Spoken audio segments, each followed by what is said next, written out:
Bien, en fait, on a une longue discussion, mais finalement, je ne vais pas m'asseoir. Je préfère être debout, comme ça, je vous vois. Mais peut-être que vous me voyez aussi. Peut-être juste déjà une précision, je ne suis pas né à Renan, mais originaire de Renan. En fait, vous allez le découvrir dans le courant du texte. Et puis, autre précision, il n'y aura pas d'image, comme vous l'avez vu, ce n'est pas parce que le musée n'a pas de moyens techniques modernes, mais je pense que dans mon texte, en insistant sur les arrêts sur image, sur les images subjectives, on pouvait effectivement penser qu'il y aurait beaucoup d'images. Elles seront plutôt auditives que visuelles. Ensuite, en guise d'introduction toujours, donc la forme c'est une lecture, donc vous avez l'interdiction de m'interrompre pendant que je lis, et vous pourrez me poser, on pourra ouvrir la discussion évidemment après coup, et pendant l'apéritif, c'est bien évident. Et enfin, dernière chose, ich werde, comme je le dis toujours, Hochfranzösisch reden, sodass die Deutschsprachigen mir ganz gut verstehen. Selbstverständlich mache ich das. Voilà. Prochains arrêts Bienne ou du petit lord au petit vieux. Quand on a 67 ans, qu'on a vécu 2 ans à Nidau, 2 ans à Saint-Martin dans le Val-de-Rue, 3 ans à Lausanne, 58 ans à Évillard et 2 ans seulement à Bienne, on se demande je me demande ce que je fais ce soir au musée Neuhaus, ici à Bienne. Merci Raymond Glaz au passage. À parler des regards que je porte sur Bienne. Et pourtant, c'est bien une histoire de complicité, voire plus si entente, que je vais essayer de vous conter, une histoire simple et compliquée, comme toutes les histoires de complicité, voire plus si entente. Avec la ville, avec ma ville de Bienne, un lieu où j'ai aimé et j'aime aller, un lieu où j'aime et ai aimé venir, revenir, flâner, travailler, faire la fête, manger, me cultiver, marcher, rencontrer les autres, m'instruire, enseigner et depuis peu, m'asseoir, souvent, sur les bancs, 5 minutes, avec moi-même, à regarder passer les gens tant qu'il y en a, pour reprendre un passage de ma récente intervention aux Vignes du Pascar et surtout d'une chanson de Renaud.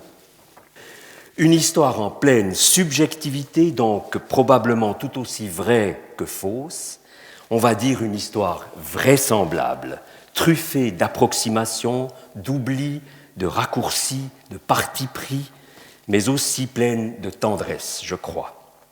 Il était une fois l'histoire des prochains arrêts Bienne, une histoire pour toutes celles et tous ceux qui vivent à Bienne, pour tous ceux et toutes celles qui arrivent à Bienne par le train, pour toutes celles et tous ceux qui arrivent en voiture de l'Ouest, et pour toutes celles et tous ceux qui arrivent en voiture et qui parlent très très très très bien l'allemand et qui viennent de l'Est. En allemand, Est se dit Ost. La flèche blanche sur le fond vert des panneaux du contournement tout neuf, qui devrait indiquer la sortie Bienne Est, porte un Biel Ost énigmatique en allemand, aussi sonnant que trébuchant.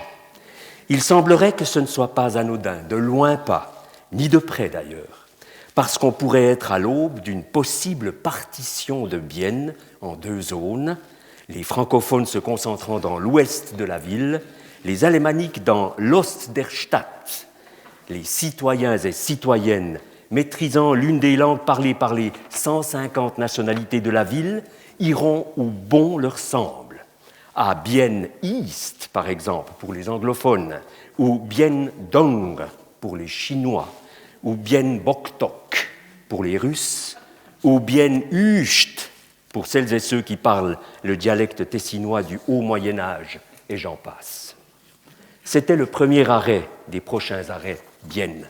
Arrêt inaugural en forme de prologue, un peu métaphorique, en forme de clin d'œil, un prologue pas tout à fait terminé.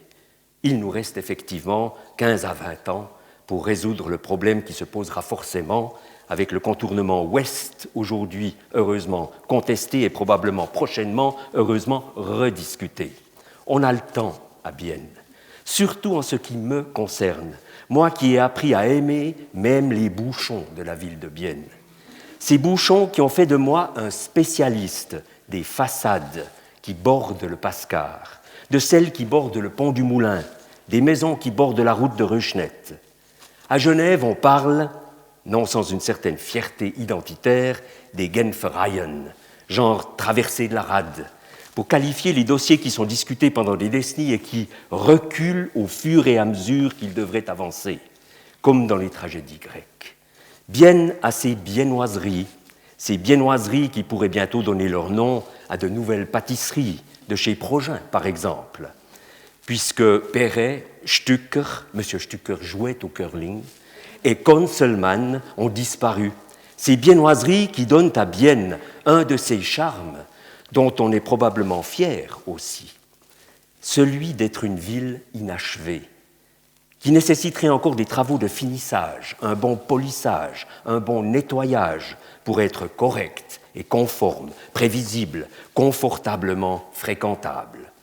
Bernard Creta, lors des Journées philosophiques de 2009, consacrées à la thématique de l'espace, avait averti les Biennois. « Méfiez-vous, votre ville devient chouquinette, avait-il dit, c'est-à-dire trop belle et trop figée, donc kitsch, pour perpétuer à coup sûr son charme et continuer de susciter l'attirance. » Heureusement, je crois, Bienne n'est toujours pas kitsch, garde son côté brut, comme les diamants inachevés, et donc continue de nous interpeller dans son inachèvement, de nous empêcher de nous réfugier dans ce que nous savons et connaissons déjà, de nous empêcher de nous prendre trop au sérieux, de nous complaire dans ce qui nous réconforte, nous rassure, de nous empêcher de basculer dans la prétention.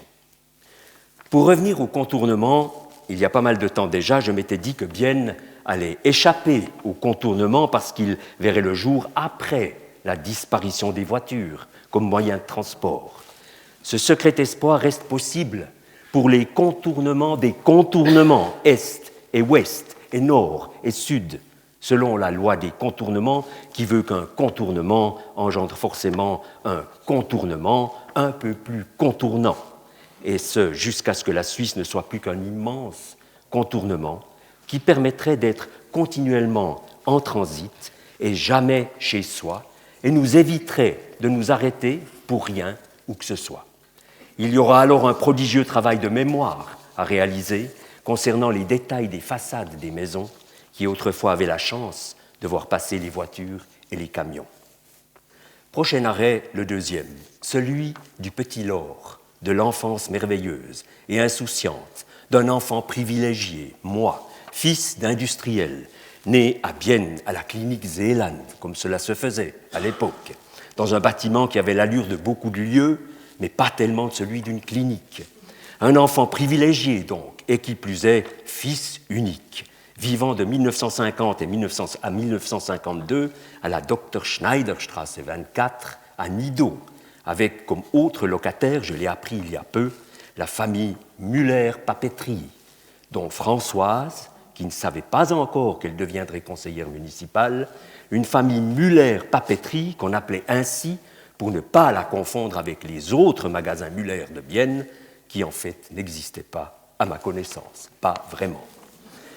J'étais, je le suis toujours, de langue maternelle anglaise, et donc élevé selon les préceptes du docteur Spock et de la bienséance.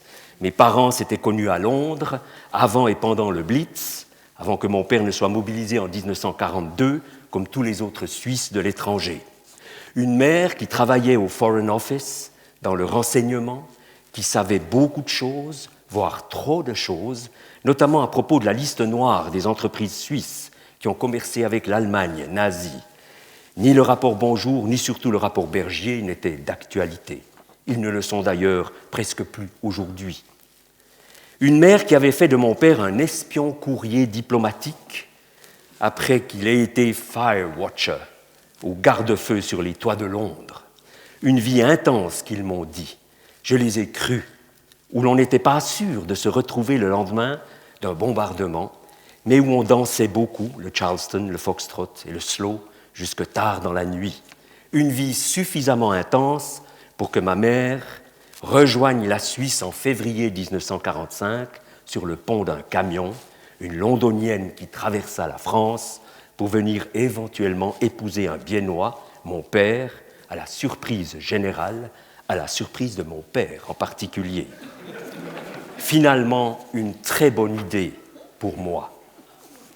Enfant protégé par la vie paisible des Villards dès 1952, toujours en dessus du brouillard, évidemment, poli avec les gens qu'il croisait et que sa mère obligeait à saluer comme il se doit, et qui le faisait systématiquement parce que le petit Laure obéissait, ou plutôt, il obéissait presque toujours à sa mère. Les fils uniques, c'est comme cela. Un enfant qui apprit à aller à Bienne tout seul remarqua que cela ne servait à rien de saluer les gens qu'il croisait sur les trottoirs biennois parce qu'elles ne répondaient tout simplement pas à ces bonjours chaleureux mais enfantins et épuisants. Un enfant qui découvrit la ville, notamment à travers ses restaurants. Nous allions manger en famille au restaurant, au moins chaque dimanche midi, si possible dans les mêmes restaurants, comme il se doit. Des restaurants dont mon père tutoyait presque tous les patrons et patronnes et employés, à ma grande surprise. Et alors, dans le désordre et sans préférence, le bourg de surgir dans ma mémoire, celui de Madame Huguenin. J'y allais, m'a-t-on dit, tout petit. Le bourg de Madame Huguenin, donc. Madame Huguenin, une dame à lunettes, rassurante et joviale, la grand-maman de tout le monde, et ses entrecôtes légendaires. Un bourg que j'ai d'abord fréquenté dans un couffin placé sous le banc de notre table. Avec les ans, j'ai grandi et accédé au banc et surtout aux entrecôtes. Légendaires, effectivement. Et le Bielerhof de surgir dans ma mémoire, avec Bethli et, je crois, Hansburger, qui venaient à la fin du repas saluer, plutôt tristement, la clientèle obstinément fidèle. Un Bielerhof où je ne mangeais que des tranches panées, dimanche après dimanche. Et alors, le Coq d'Or de surgir dans ma mémoire, qui me paraissait tellement exotique parce qu'il proposait une cuisine italienne, avec monsieur et madame Tatini, qui venaient régulièrement discuter pendant le repas de ce qui allait, de ce qui n'allait pas à Bienne et aux alentours, parfois de ce qui allait ou n'allait pas en Italie, ce pays tellement lointain, de l'autre côté des Alpes, et où nous allions en vacances à l'île d'Elbe. Voyage en 2 jours, en DS-19, les toutes premières, disponibles au garage Lehmann, résidence alors des Citroën, résidence au lac des personnes âgées aujourd'hui. Ces DS avec leur technologie hydraulique qui rappelait l'élite dont je vous parlerai tout à l'heure. Destination l'île d'Elbe donc, avec un tronçon d'autoroute entre Milan et Bologne qui faisait l'admiration des Suisses que nous étions et qui devront attendre 1964 et l'exposition nationale à Lausanne pour avoir leur autoroute.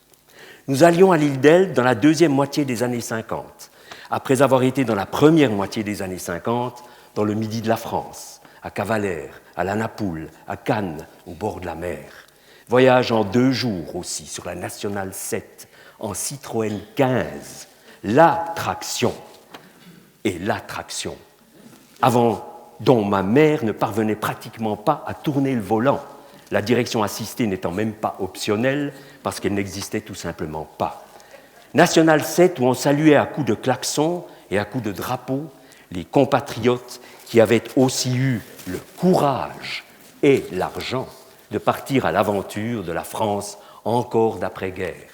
Le Midi où l'on retrouvait une immense colonie britannique qui considérait la région comme un véritable paradis. Et alors, pour revenir à mon inventaire des restaurants, le Stadthaus de Nidau, de surgir dans ma mémoire, avec sa côte de bœuf et son thon vinaigrette en entrée irrésistible à mes yeux, avec Papy et Mamie Portman, Papy beaucoup plus que Mamie, Lucie, une serveuse alsacienne en pleine complicité avec les origines alsaciennes de mon père, et Dita, en moins pleine complicité. Je comprenais alors plus ou moins que mon père ne venait pas que le dimanche à midi au Stadthaus, mais qu'il y avait aussi au premier étage un bar qu'il fréquentait avec ses coéquipiers du curling notamment, à une époque où le curling n'était de très loin pas une discipline olympique, mais un loisir qui permettait à ces messieurs de fréquenter des tournois et des bars dans les différentes stations, principalement de l'Oberland bernois, mais à Bienne aussi, au Chambord ou au Fantasio. Et alors, chez Chantrey, à Tuchertz, de surgir, à l'époque où on pouvait encore se parler au bord de la route du lac, pour les filets de perche et le brochet, évidemment les meilleurs de la région, aux yeux de celles et ceux qui allaient chez Chantrey uniquement, avec monsieur et madame Chantrey, pour la cérémonie de l'après-repas, l'une et l'autre beaucoup plus sérieux que Walty Portman, et surtout en gros souci de voir la N5 être éventuellement construite sur la rive sud, un souci partagé par tous les restaurateurs de la rive nord. Et puis le mazo de surgir à la rue de l'Hôpital, chez Lottie Huggy, je crois, une femme que je trouvais très belle, j'en suis sûr, tellement belle d'ailleurs que je ne me souviens plus de ce que nous y mangions. La fondue certainement entre autres. Mon père la trouvait belle aussi. Et puis, mais alors beaucoup plus rarement, l'élite de surgir, où notre tante richissime de Bâle, tante Marguerite, une fille Marx, veuve d'Armand Dreyfus, le frère de ma grand-mère adorée et adorable Jenny Lévy, Armand Dreyfus, vice-président de la SBS suisse, la vraie SBS suisse. L'élite où notre tante Marguerite invitait à l'Amphitryon chaque fois qu'elle venait à Bienne les Lévy et les Pélatons et les cousins qui étaient par hasard à Bienne. Le tout dans une atmosphère très juive, un peu mécréante. Un mixte d'amour de la vie et d'humour débridé, avec du velours et du moelleux et du feutré partout, comme dans les DS-19, et des serveurs en blanc qui surveillaient en permanence l'état de nos assiettes et de la nappe blanche, comme dans les films et les très très grandes villes. Mais le petit lord que j'étais ne faisait pas que manger à Bienne. Il s'y rendait aussi pour accéder aux magasins, notamment aux 2 magasins de jouets, fils unique et gâté et très très gentil, oblige. D'un côté, Franz Karl Weber, qui nous accueillait en nous disant d'emblée avec une autorité incarnée par un grand monsieur à cheveux blancs et en costume cravate, qu'on pouvait regarder avec les yeux mais pas avec les mains, et qu'on était surveillé de près et de loin, où que l'on soit dans le magasin. De l'autre, heureusement pour les enfants que nous étions, Cheny, le vrai magasin de jouets, en face du vrai Rüschli de la belle époque, le seul Rüschli, sacrifié sur l'autel de je ne sais trop quoi. Cheny où, après avoir gravi les quelques marches raides qui nous menaient à l'entrée, on nous accueillait en nous disant avec douceur, voire même une certaine tendresse, « Faites ce que vous voulez ». Ce qu'on ne manquait pas de faire. Une famille Cheny née dans et pour les jouets et les enfants. Un monsieur Cheny, au premier abord à l'air sévère, de par son œil de verre et la blouse brun kaki qu'il portait toujours. Cravaté, lui aussi, mais qui très vite devenait celui qui souriait, écoutait, expliquait, montrait où se trouvait l'introuvable dans le magasin, conseillait Märklin ou Vesa pour les trains électriques, en fait plus Märklin que Vesa, connaissait les Dinky Toys et les Matchbox par cœur et donnait au fond l'envie à chaque enfant de devenir plus tard propriétaire et responsable d'un magasin de jouets. En fait, on n'allait que très rarement chez Franz Karl Weber, tant on aimait l'atmosphère Cheny, qui perdure par je ne sais quel miracle encore aujourd'hui dans un petit magasin de la rue du Canal, où jouets et jeux s'empilent comme autrefois, s'empilent tellement que seuls les employés s'y retrouvent. D'autres magasins croisaient mon destin d'enfant, les cycles Wolf, où j'allais rechercher mon vélo après un contrôle, et dont le propriétaire, comme tous les propriétaires de magasins de vélo de l'époque, avait été autrefois champion cycliste. Le magasin Wolf avait d'ailleurs ses murs décorés de photos de l'époque où M. Wolf pratiquait et remportait les courses cyclistes. D'autres magasins encore, où je me rendais accompagné d'un de mes parents, comme la papeterie Muller, précisément. Lorsque mon père et M. Muller se croisaient au magasin, ou ailleurs, l'un disait à l'autre « Salut, Opel », et l'autre disait à l'un « Salut, Klaxon ». Et j'ai mis des années pour comprendre que ces noms venaient de leur appartenance commune à une mystérieuse gymnasia, Société des étudiants et peut-être des hypothétiques quelques étudiantes du gymnase germanophone de Bienne. J'ai aussi mis des années pour comprendre ce qu'était la gymnasia, les histoires de Fuchs et d'Oberfuchs, mais que venaient donc faire des renards dans cette association? De quoi intriguer, voire inquiéter le jeune enfant que j'étais. On allait chez Opel pour préparer les rentrées scolaires, en achetant les papiers que j'avais le droit de choisir pour faire recouvrir les livres et cahiers par mes parents, la première plume, la première trousse, les gommes et autres crayons. Et puis, tout près, la droguerie Winkler, sans Spies, je crois, ou le contraire, où j'ai décroché avec une immense fierté, comme très jeune adolescent, mon premier emploi de commissionnaire, supervisé par une magnifique droguiste qui allait devenir bien plus tard Madame Prati, responsable d'une vraie parfumerie à la rue de la Gare. D'autres magasins toujours, les grands magasins de l'époque, Bouldoir, aujourd'hui Loeb, et Meyerson, aujourd'hui disparu. Quelle tragédie! Le service de protection des bâtiments n'existait probablement presque pas à l'époque. Deux monuments qui trônaient face à face avec leur superbe architecture de chaque côté de la rue de Nidau, véritables rivaux commerciaux qui se défiaient. Une rue de Nidau d'ailleurs plus animée par les voitures, les trolleybus et les bus que par les piétons. Le tout avec une préférence marquée pour Bouldoir, parce que je faisais de l'équitation avec la fille Bouldoir, et que Jean Bouldoir, le père, faisait du curling avec mon père, mais dans une autre équipe. Il détestait perdre. Des grands magasins où on trouvait tout ce qu'on cherchait et tout ce qu'on ne cherchait pas, dans lesquels il faisait bon marché, au son des parquets qui craquaient sous nos pas.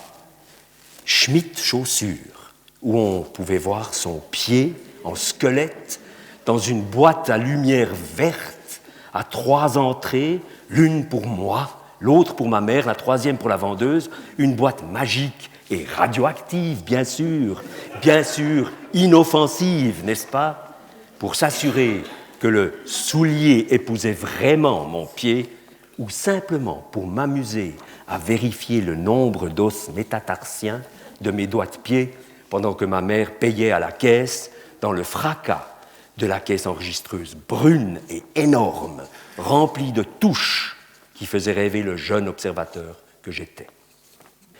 Et puis les magasins qu'on visitait à l'approche d'une invitation chez nous.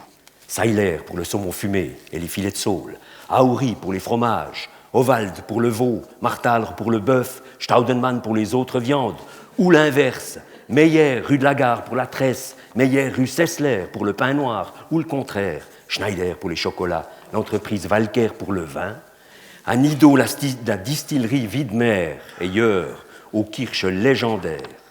Et puis il y avait Blaser pour les mariages, l'élite encore, lorsque le tailleur londonien Peacock s'arrêtait à Bienne pour prendre les mesures de ses clients biennois et confectionnait ensuite en Angleterre des costumes sur mesure avec des tissus anglais bien sûr prestigieux. J'y accompagnais mon père, fasciné par cette apparition tellement british. Prochain arrêt, la puberté et la jeune adolescence. L'époque de la descente quotidienne à Bienne, en funiculaire, en bois brun, des funiculaires avec contrôleurs, en uniforme, presque militaire, avec des casquettes à grades, une ou deux ou pas de lignes dorées, pour bien marquer la hiérarchie. Un contrôleur qui fermait chaque porte de chaque compartiment à la main avant de les bloquer. On quittait le Funi à Bienne ou à Beaumont pour rejoindre le progymnase du Pascar tout d'abord, le gymnase français ensuite, à la rue des Alpes. Le progymnase qui avait été un hôpital du temps de mon père et qui était devenu école avant de devenir musée aujourd'hui, un thème littéraire en puissance, digne de Buzzati.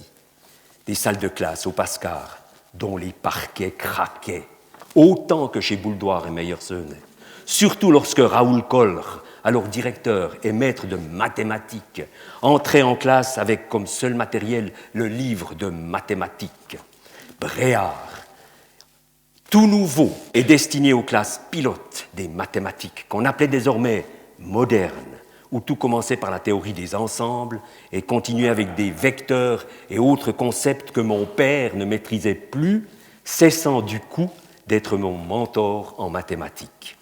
Le progymnase avec le latin qui permettait dès la 7e année aux filles d'échapper à la couture et aux garçons d'échapper au corps de jeunesse le jeudi après-midi, donc au défilé annuel ou bisannuel, quasi militaire, à travers la ville en uniforme kaki et soquettes blanches et souliers noirs, permettait d'échapper au discours musclé du docteur Trudel, à la hiérarchie aussi.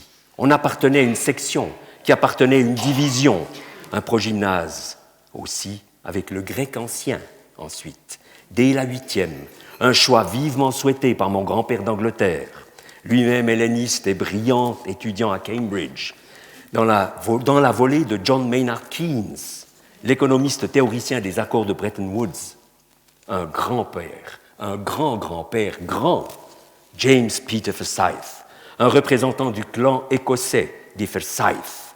C'est la seule phrase que je connaisse en écossais. Aux fonctionnaires de l'Empire britannique, aux responsables des échanges commerciaux, très certainement équitables, n'est-ce pas, avec les Indes britanniques. Les Indes britanniques. Un grand-père qui avait l'habitude chaque année de passer 10 jours chez nous, un séjour compliqué pour moi, puisque j'avais l'interdiction d'interrompre les conversations des adultes. « Tell that boy, your son, to shut up », disait-il à ma mère. Dur pour le petit Laure. Et une semaine à Seine-Légier, à l'hôtel de la Gare, passé à jouer au bridge et à boire des absinthes avec ses amis jurassiens. Ces absinthes interdites, qu'il buvait aussi chez nous et chez ma grand-mère. En fait, il y en avait partout de l'absinthe. Malgré l'interdiction, ces absinthes qui me permettaient d'avoir droit à un sucre imbibé d'absinthe, tiré du verre de mon grand-grand-père grand. Je détestais le goût de l'absinthe, mais j'adorais le moment. J'avais l'impression d'accéder à l'âge adulte bien avant l'heure grâce à ce rituel.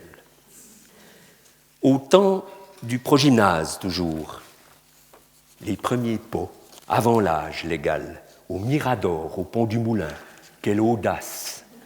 Puis au Frozine, à la rue du Four, attirés que nous étions à 15 ans par les flippers, placés dans l'arrière-salle du Frozine, que nous occupions pendant des heures à tenter de battre des records.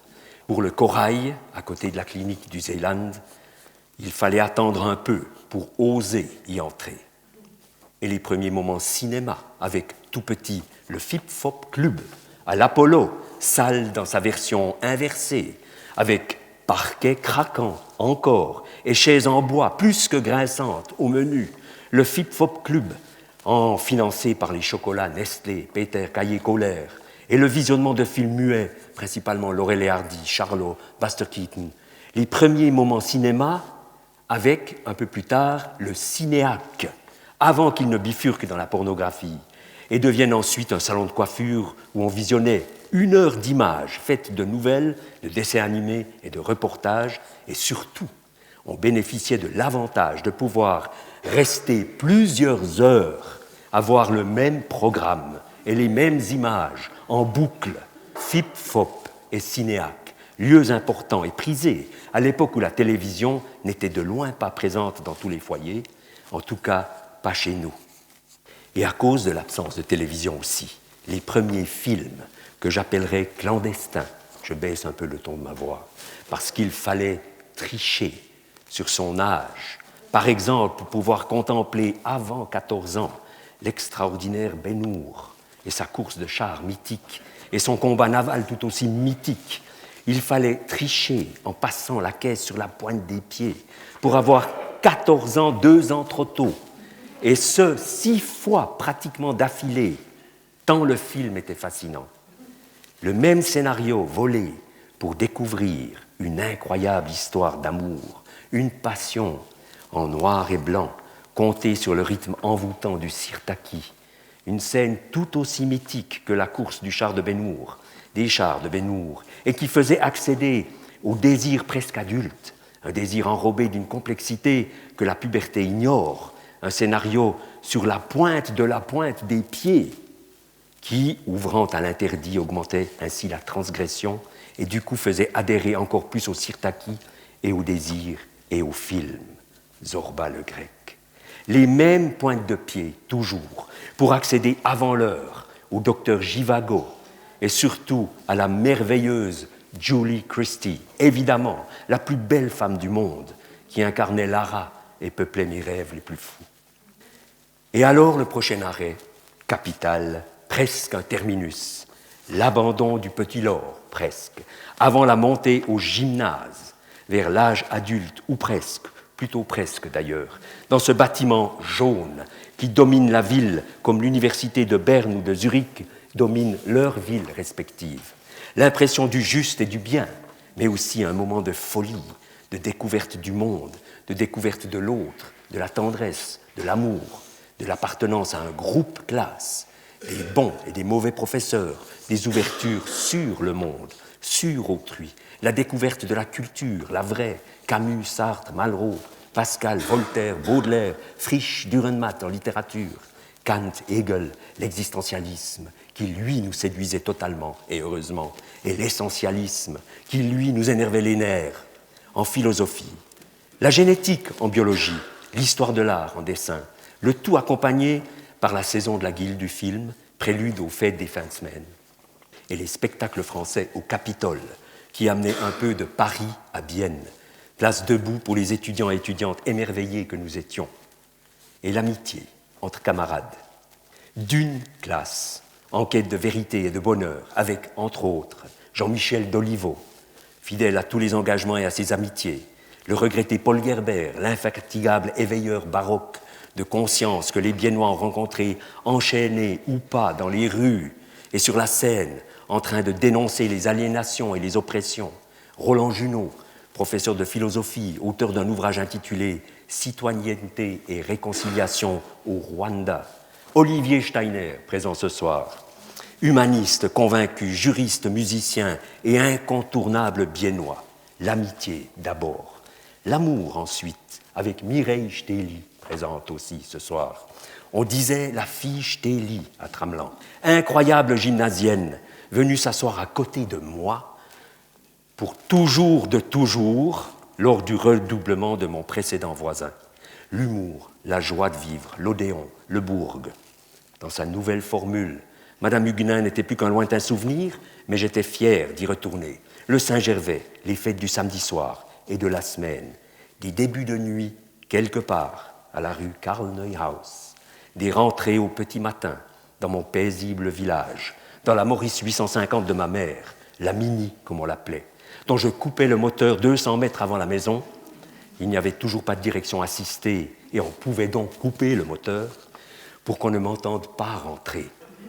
Sans grand succès d'ailleurs. « Guy, c'est toi ?» entendais-je à chaque fois, au moment où j'atteignais, les souliers à la main, autre stratagème ridicule, le premier étage de notre maison. Les fêtes à Bienne, dont je me réjouissais tellement lorsque je me trouvais en exil ou presque à Lausanne, aux études. Mireille était à Lausanne, heureusement, mais nous ne vivions pas ensemble.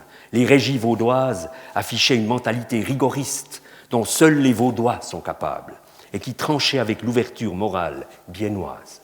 Les fêtes à Bienne, d'abord et toujours, l'Odéon en ouverture de soirée, parfois en soirée totale, jusqu'à la Polizeistunde, lancée par celle qu'on surnommait avec une certaine affection la perruche. Cet Odéon où Piccolo, Alfredo, Claudio, Joseph jonglaient avec les tables, les plateaux, nos humeurs et leurs humeurs, les humeurs des piliers de l'Odéon. Cet Odéon où nous avions fêté, avec Mireille et beaucoup d'autres, notre retour de Gösgen, après une manifestation violemment réprimée par la police sur le site de la centrale nucléaire argovienne. Après l'Odéon, on se retrouvait au Bourg, plus tard au Saint-Gervais, puis dans un lieu privé, pour finir les soirées, ou à Macolin, pour un bain de minuit dans le dos et la piscine de l'école de sport, ou sur la montagne de Bougeant, histoire de voir le lever d'un soleil embrumé d'alcool et de bonheur. La fête à Bienne ou dans les forêts alentours, une équipe incroyable de copains et de copines, plus dorés les uns que les autres, l'insouciance complète, jusqu'à ce que la conscience politique émerge de l'insouciance. Au revoir définitif au Petit Lord et prochain arrêt à Bienne. Une conscience politique fruit de la formation critique, intelligente et respectueuse et passionnante reçue au gymnase ou réveillée par les lourdeurs d'une certaine commission du gymnase qui a voulu se débarrasser de certains enseignants, l'affaire Stucky, comme on l'a très vite surnommée. Mais il faut dire qu'avec l'affaire Stucky, nous sommes en 1968, à l'aube d'une période agitée qui va durer plusieurs années. Solidarité autour des enseignants licenciés, soutien aux mêmes enseignants, création de l'association des élèves du gymnase français de Bienne, avec à l'arrière-fond des événements clés qui vont cimenter la cohésion politique d'une certaine jeunesse biennoise, la naissance de la Coupole, le CAGE, ou Centre autonome de jeunesse, qui, cas unique en Suisse, existe encore aujourd'hui, merci à Raymond Glaz, les incroyables fêtes du Pitchi et des colonies libres au Hirschen, les événements de mai 68 dont nous dévorions le détail pendant les nuits, l'oreille collée à Europe 1, véritable radio-révolution. La guerre du Vietnam et le tribunal Russell, autant de réalités qui venaient nous éveiller, à la conscience critique, au refus du compromis. Jacques Brel, Boris Vian, Georges Brassens, Nina Simone, les Beatles, Jean Ferrat, John Baez sur les pick-up qui avaient pris la place des Claude François, Dalida, Richard Anthony, Johnny Hallyday, Sylvie Vartan, Adamo de la puberté. Des discussions animées à la maison. L'impérialisme britannique n'était plus persona grata.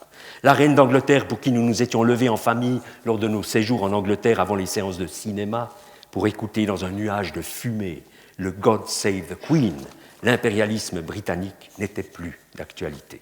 Le tout renforcé par l'arrivée de l'ex-Petit Laure à Lausanne et la naissance de la Ligue marxiste révolutionnaire en 1969 et les campagnes menées à l'université par la Ligue contre la participation bidon, le comité Action Cinéma, le CAC en abrégé, qui visait le monopole de Georges Wully dans le domaine des salles de cinéma de la capitale vaudoise, et un petit boulot de 4 mois à la Zinguerie de Renan, après 2 ans d'impasse en HEC, au bord des bains de zinc qui provoquaient des explosions dantesques, un travail de nuit épuisant, partagé avec une équipe de nuit en action de 22h à 6h du matin, composée de Portugais et d'un Suisse, moi, une solidarité ouvrière naissante, méconnue de l'enfant privilégié des Villards, qui venait par ailleurs de lire Le Capital de Marx et qui en était sorti profondément ému et déterminé.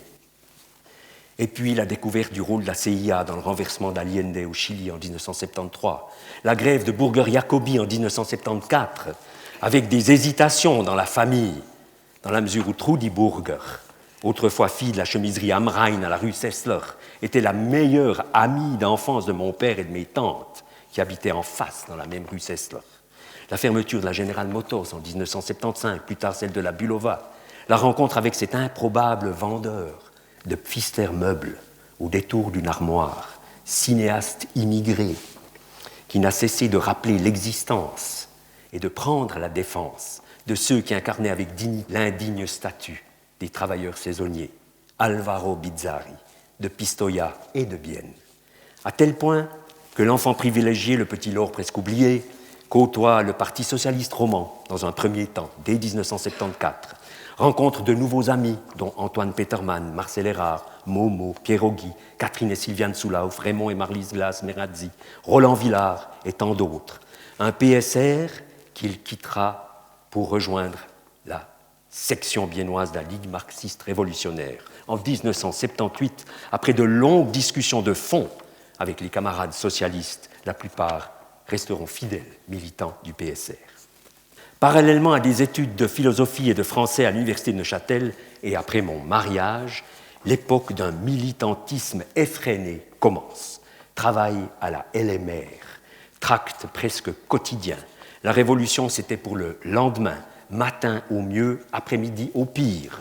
Des débats interminables à mener avec les maoïstes, pas gentils, voire les staliniens, encore moins gentils, et heureusement en perte de vitesse, des tracts à distribuer devant l'Oméga, en ce qui me concerne, avec cette scène digne des Marx Brothers, lorsque le directeur de l'Oméga, Charles Brand, l'homme au nœud papillon, et d'après ma mère à l'époque, le dernier gentleman sur Terre, s'arrêta devant le distributeur, reconnaît le petit Guy Petit Laure, qu'il avait appris à connaître à 2 maisons de la maison du petit Guy Petit-Laure, lorsque le petit Guy Petit-Laure était petit, leva son chapeau pour saluer le petit Guy Petit-Laure et le gratifier d'un « vous ici » décoiffant. Le tout enrobé par la stupéfaction des employés de l'Oméga qui assistaient à cette scène si peu probable. Et puis, le travail syndical à la VPOD, la présidence du groupe enseignant VPOD, un groupe dont certains collègues de la section transport public et administration auraient bien aimé se débarrasser. La lutte contre les interdictions professionnelles dans le cadre des réélections périodiques des enseignants de 1976, empêtrée dans la question jurassienne notamment. Juste avant cela, en 1974, l'affaire Mireille devenue Lévy au gymnase français de Bienne, non élue par la commission du gymnase malgré le soutien de presque tout le monde, notamment des experts extérieurs et de la direction incarnée par un certain Louis Perret, malgré la grève des élèves. On ne peut s'empêcher de faire le lien avec l'affaire Stucky de 68, d'une part, avec l'affaire Perret qui éclate en 1980, d'autre part. Limogé de sa fonction par la presque même commission du gymnase. Heureusement, Raymond Glaz l'avait rejointe et constituait un appui précieux. Malgré le soutien des élèves et une manifestation organisée par le groupe enseignant VPOD qui avait réuni 800 personnes dans les rues de Bienne. Et puis, en 1981, la bataille pour la nomination de Guy Lévy à l'école normale de Bienne, cet impossible Guy Lévy, qui avait soutenu sa femme et Louis Perret, était membre inofficiel de la LMR et président de la section biennoise du Manifeste démocratique, avec à ses côtés au comité notamment l'infatigable Arthur Villard, Otto Kaufmann et Hans Rickenbacher. Et puis, la campagne référendaire contre la police fédérale de répression dite de sécurité, c'était notre slogan, celle de l'initiative cantonale encouragée au lieu de sélectionner, et j'en passe. Du côté professionnel, prochain arrêt, l'enseignement du français, de la philosophie, de la psychologie, l'animation aux côtés de Paul Gerber, de la troupe de théâtre de l'École normale de Bienne, à la HEP ensuite, la vice-direction et la direction à l'École normale de Bienne, la direction du site biennois de la HEP, la transition d'une institution secondaire cantonale à une institution tertiaire tricantonale, le passage de 12 institutions à une seule, le thème difficilement supportable de la professionnalisation, comme si on n'était pas des professionnels avant l'avènement du tertiaire. Le passage enfin à une structure vraiment sérieuse, avec contrôle qualité, tertiarisation par la recherche, comparabilité, normes standards, crédits à comptabiliser, controlling, benchmarking, politique de communication, et j'en passe. L'impression de vivre une mort lente de la pensée institutionnelle au profit d'une culture managériale chère au New Public Management. La mort des étudiants au profit des clients, la mise en péril des fondements des métiers de l'humain, le passage à une idéologie de la maîtrise vraiment maîtrisée, la mise en place du règne de la prévision absolue, alors que les métiers de l'humain devraient reposer sur l'imprévu, la faille, l'erreur, l'hypothèse, l'interprétation. Et avec le recul, certainement trop à l'arrière-fond, avant-dernier arrêt, une vie de famille, 3 filles, 3 bonheurs, 3 histoires, faciles et compliquées, parfois très compliquées, mais des histoires de grande tendresse, des aboutissements, des attentes, encore aujourd'hui des patiences forcées, mais acceptées, des histoires universelles, plus que biennoises. Et dernier arrêt, la retraite, le petit vieux, avec Mireille. Une incroyable histoire, elle aussi plus universelle que biennoise, une autre histoire, une très belle histoire. Aujourd'hui, à Bienne, le petit vieux prend le temps de marcher à travers les rues qu'il connaît depuis toujours, bordées de bâtiments qu'il connaît depuis toujours. Il a le temps. Il prend le temps de regarder ce qu'il croyait connaître sans avoir regardé. Le temps de regarder les gens, bien sûr, mais aussi les pigeons, les sous-toits, les arbres, les fontaines, s'arrêter à la colonie des cygnes. Je prends le temps de goûter à la vie culturelle, en fidélité à Francis Pélaton, cet oncle imposant et tendre et constructeur de culture, avec qui nous adorions discuter, le temps de goûter aux Tobbs, aujourd'hui par exemple, qui nous invite massivement et subtilement à la culture, en termes de concerts symphoniques, d'opéra, de théâtre, et ainsi nous apprend à goûter aux multiples rêves proposés par les cultures biennoises, à se laisser prendre doucement, tendrement, pour mieux aimer le monde, pour mieux aimer les autres, pour mieux s'accepter. Quelle ville me disait souvent Bernard Poulvert, qui adore y venir. Prendre le temps pour se rendre compte que je suis en train de regarder, que j'aime regarder ma ville et que j'ai envie de la regarder pour longtemps encore, avec les amis, avec Mireille, avec nos 3 filles, avec Célestine, Nathan et Alicia, les petits-enfants du petit vieux, qui parfois vont manger au perroquet vert lorsqu'ils descendent dans la grande ville. Voilà, je vous remercie.